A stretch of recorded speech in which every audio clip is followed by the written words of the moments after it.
Сәлеметсіздер ме әріптестер және студенттер. Қазір біз Талдықорған гуманитарлық техникалық колледжінде карантиндік шектеулер кезінде қорытынды аттестаттауды ұйымдастыру және өткізу туралы нұсқау беріп, түсіндірме жұмысын жүргіземіз. Алдымен, қорытынды аттестаттау дегеніміз не деген сұраққа жауап беріп алайық. Білім алушыларды қорытынды аттестаттау тиісті білім беру деңгейінің мемлекеттік жалпыға міндетті стандартында көзделген оқу пәндерінің көлемін, оларды меңгеру дәрежесін айқындау мақсатында жүргізілетін рәсім. Қазақстан Республикасының Білім және Ғылым Министрлігінің 2020 жылдың 19 мамырындағы бұйрығына сәйкес карантиндік шектеулер кезіндегі қорытынды аттестаттау оқу жұмыс жоспары мен оқу бағдарламаларына сәйкес жүргізіледі және қорытынды аттестаттау алдын ала жасалған кестеге сәйкес жүргізіледі. Колледж қорытынды аттестаттаудың тәртібін, нысанын, мерзімін өзі анықтайды және ұйымдастырады. Қорытынды аттестаттау нысаны билет арқылы, тест арқылы және шығармашылық емтихан түрінде болуы мүмкін.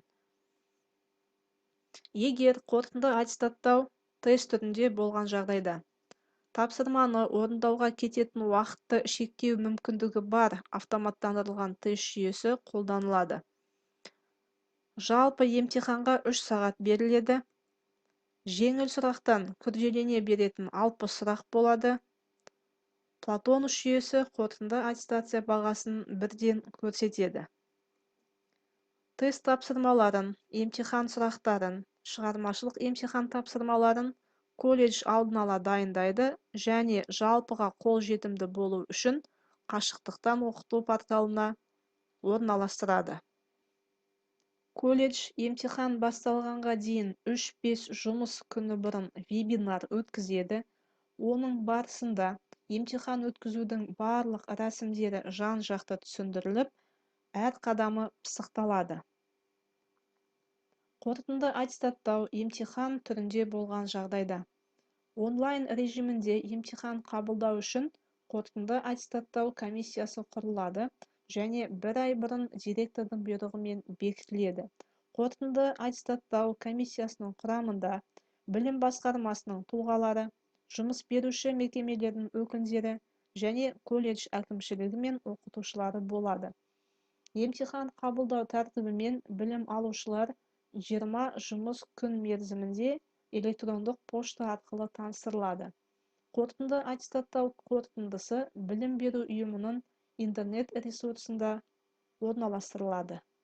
Емтихан қабылдау кезінде қатаң ұстанатын ережелер. Емтихан қабылдау кезінде бейнежазба жүргізіледі. Білім алушы емтихан қабылдау алдында веб-камерада жеке куәлікті көрсетеді. Билеттер кездейсоқ сандар генераторы бағдарламасында берілуі мүмкін. Техникалық хатшы экранда демонстрациялау режимінде білім алушыға билет номерін көрсетеді.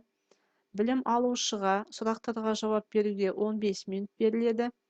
Жауапты дайындауды аяқтағаннан кейін білім алушы жауап парағын көрсетеді, ал хатшы экранды скриншотын жасап, жауаптарды сақтайды. Байбулатова Назика, жеке куәлігіңізді веб-камераға көрсетіңіз. Жақсы. Енді сіздің билет таңдауыңыз. 4-ші қатардағы 3-ші билет. Жақсы, бұл 16-шы билет екен. Бірінші сұрақ. Тас дәуірінде Қазақстан кезеңдері мен тұрақтары. Екінші сұрақ.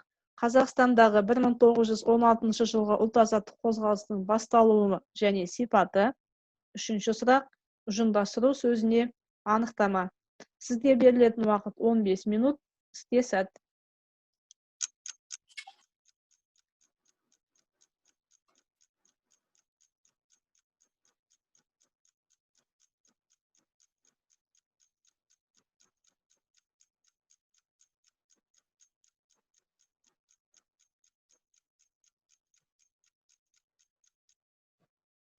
Болдым.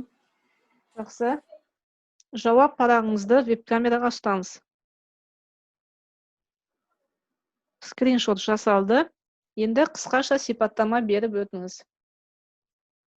Бірінші сұрақ.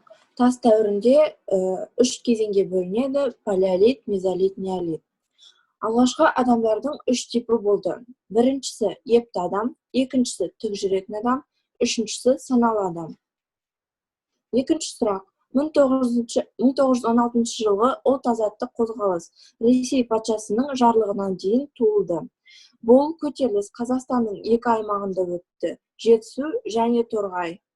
Үшінші сұрақ. КСРО-дағы ұжымдастыру ұсақ және жеке шаруашылықтың қожалықтарын біріктіру арқылы ауыл шаруашылығының мемлекет мүддесін толық бағындыруы. Жақсы, рахмет жауабыңызға.